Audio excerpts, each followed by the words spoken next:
5-star this, all-time classic that. Look, I understand people getting caught up in the pomp, pageantry, and hyperbole of WrestleMania, but seriously, we need to regain a little bit of perspective when it comes to some matches that have been routinely overrated over time. The following bouts are, in their own way, good, but something tells me that, had they taken place away from the grandest stage of them all, that they wouldn't quite carry the same glowing reputations. I'm Adam Pacitti from Cultaholic Wrestling, and these are 10 WrestleMania matches that aren't as good as you remember. Can't wait to see the comments on this one. Join us!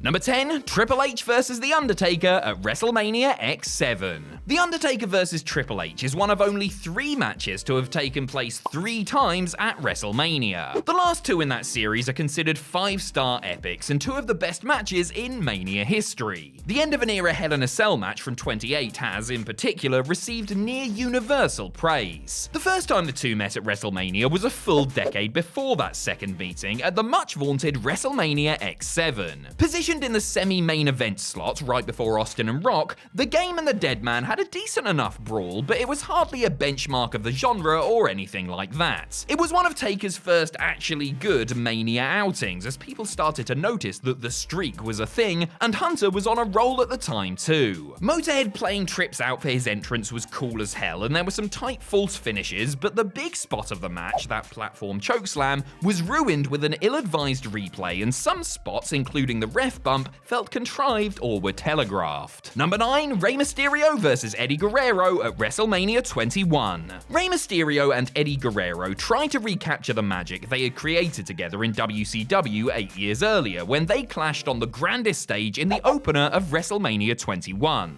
The 2 were reigning tag team champions at the time and engaged in what was at that point a friendly rivalry, meaning that the contest at times felt a bit like an exhibition. Still, having the 2 of the best in the business kicking off the biggest show of the year is guaranteed to be at least entertaining, and the match did manage to get the Staples Center crowd up and on their feet. But as decent as it was, it has to be considered a major disappointment, and considering the way that some go on about it, quite overrated. The thing that really stopped the match from fully reaching expected heights was Mysterio's malfunctioning mask, which kept distracting him and even at times hampering his field of vision, which led to mistakes. Indeed, the version you'll find on DVD and on the WWE Network kindly remedies some of the more obvious botches that those watching live remember. A fun match and a commendable first in a long series, but below par for these 2 legends. Number 8, The Rock vs. Steve Austin at WrestleMania 15. Considering how bad just about all of WrestleMania 15 was, you can forgive people for trying to clutch at straws a little bit when it comes to the few positives. And there were a lot to take from the first major meeting between the Texas Rattlesnake and the Brahma Bull. The Rock was the hottest heel in the company, and Austin was at the peak of his powers. The only thing really holding it back was any sense of intrigue or ambiguity. Stone Cold was winning, as sure as mud holes are stomped and beer is drunk.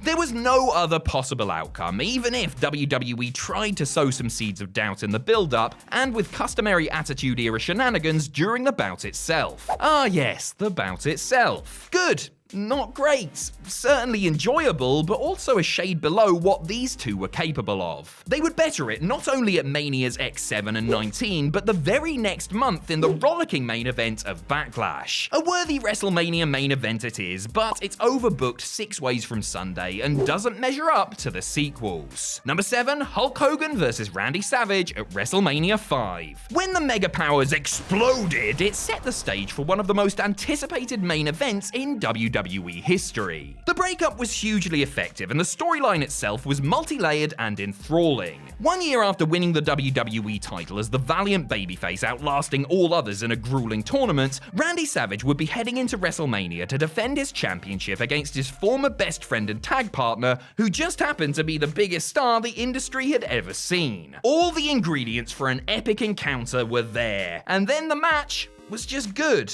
Somewhat epic, I guess. A mild spectacle. The truth is, the feud was so heated and the expectations were so high that this was always going to be a disappointment on some level. That hasn't stopped some from praising it as an all-timer though, which it's not. It was pretty much your standard Hogan match, brothers playing out before a frustratingly burnt out crowd. It would have possibly been improved with a stipulation or gimmick attached, like, for example, Hulk Hogan has to disappear forever, regardless of the result. Number 6, John Cena versus Triple H at WrestleMania 22. Triple H spent most of the build-up to his match with WWE Champion John Cena at WrestleMania 22 talking about how Big Match John couldn't wrestle to save his life. Seriously, he went on and on and on and on about it, almost reducing the champ to a jort-wearing joke before they had even locked up in Chicago. And that was the story they started out telling on the night itself, that Cena wasn't on the Cerebral Assassin's level, but that by rising above the hate and never giving up, he could overcome. He also had to overcome a hostile crowd that booed him out of the building and occasionally interrupted the flow of the match. They went for epic out there, but unfortunately for them, just about hit average. Outside of the crowd reactions and the OTT entrances, there's nothing to distinguish this from 100 other matches of its ilk. It all picked up in the end after starting out slow, but do not let a hot finish and a rare clean Triple H tap-out loss fool you. Number 5, CM Punk versus Chris Jericho at WrestleMania 28. CM Punk is a very good professional wrestler. Chris Jericho is also a very good professional wrestler. These two very good professional wrestlers being booked against one another in a professional wrestling match at the biggest professional wrestling show of the year with one of the more important titles in professional wrestling on the line is a no-brainer. Please don't tell Vince I used the PW term so liberally, by the way. The match was very exciting, at least in the end, but it took its sweet time getting there. It was technically very good, and you can see what they were going for, working at a slower pace initially before really ramping up the drama towards the end. But it didn't totally click.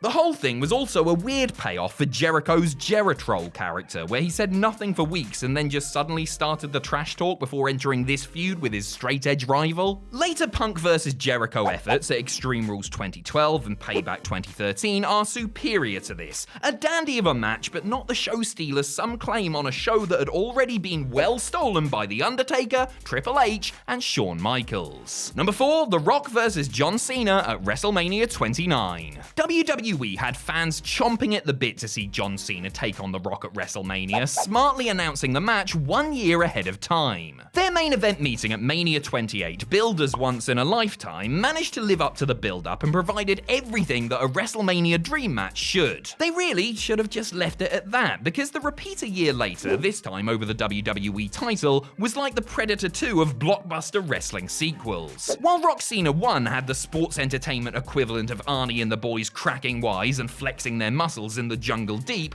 Rock Cena 2 had Danny Glover tooling around LA. He didn't even pop the shirts. Anyway, the twice-in-a-lifetime showdown had no real reason for existing, besides money, of course, and the result was a total foregone conclusion, since there was no way that Cena was losing 2 years on the trot. Credit to the Great One for passing the torch and gutting out most of the match after suffering some nasty muscle injuries, but this one ain't so good, and anyone who tells you otherwise needs to have something shoved right up their candy arses. Metaphorically speaking, of course. Number 3, Shawn Michaels versus Bret Hart at WrestleMania 12. If you're going to book two wrestlers to go at it for the full hour, it may as well be the 1996 versions of Bret Hart and Shawn Michaels. Both men were in rare form as the new generation era kicked on, and the prospect of seeing two of the best technicians in the business going toe-to-toe for 60 minutes was music to the ears of some, such as influential backstage official Pat Patterson, who lobbied hard for the match. And from a technical point of view, the Hitman and the Heartbreak Kid absolutely nailed it, as expected. The exchanges were crisp, the psychology tight, and you would be hard-pressed to find too many, if any, mistakes. But it wasn't terribly exciting, was it? I mean, it's a good accomplishment, and I might stick it on in the background while I'm doing the ironing, but it's not a match that I, or indeed many others, are likely to continually revisit and relish. Some, such as Tyson Kidd, who cites it as an all-time favourite match, say it is a masterpiece, and while the work itself is obviously of a ridiculously high standard,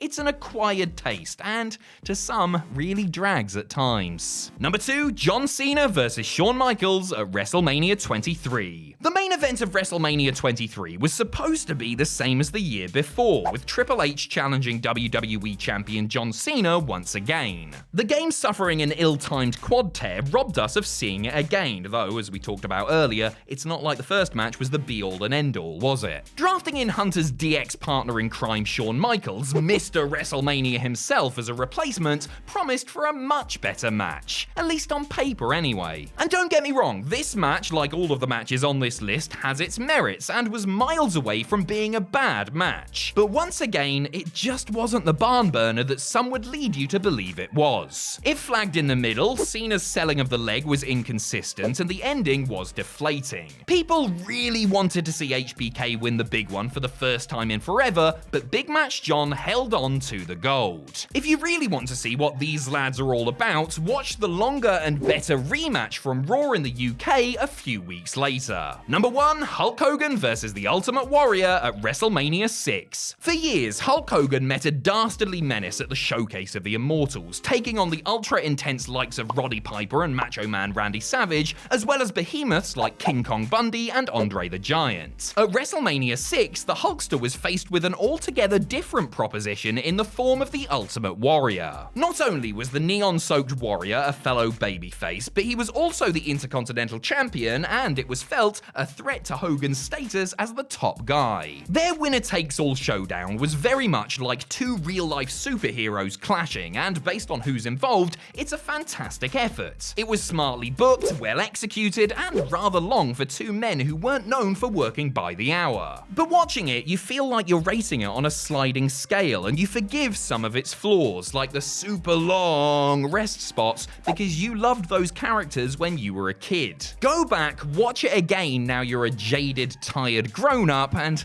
well, you'll see what I'm talking about. Now please excuse me while I cry into my wrestling buddies.